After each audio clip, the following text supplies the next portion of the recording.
We all know how the chief priests and the elders of the people were supposed to be shepherds that shepherd people into eternal salvation. That was their role. They were ordained to offer sacrifices for the atonement of sin, to teach, and yet in practice they didn't really do any of these things.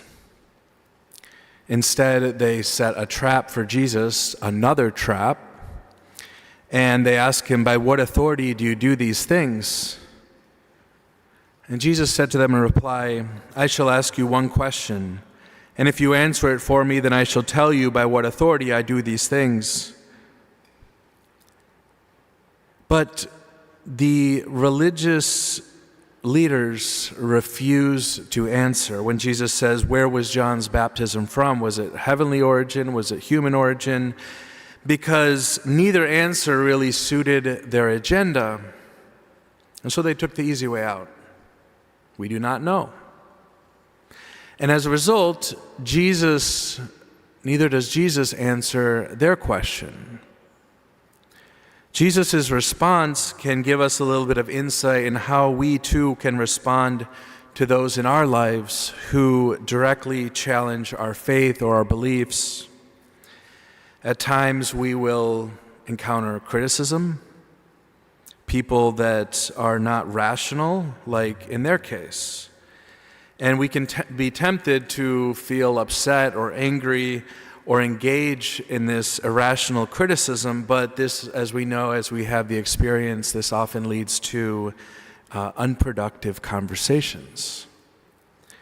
And so our Lord's approach was very different. He was not judgmental or defensive. Instead, he asked them a question to bring their own irrationality to light. But when they refused to admit there was a problem, that they were just setting a trap, that they didn't really want the truth, Jesus remained silent. So all of this can tell us one thing, is that it's rarely beneficial to engage with people on the level of their irrationality.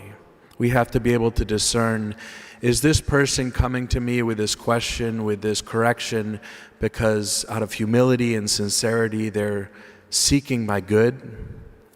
Or do they just want to cause problems, cause tension, set a trap? Because the more we open the door to those unhealthy conversations, to that irrationality, well, the more we get sucked into it, and we start to play the same game that they do as well. And so today, brothers and sisters, let us ask for that grace to be able to discern with all the people in our life, the way they speak to us, the way they correct us, the way they engage in conversation with us. Do they want my good? Or are they playing the same game as the elders and the Pharisees did?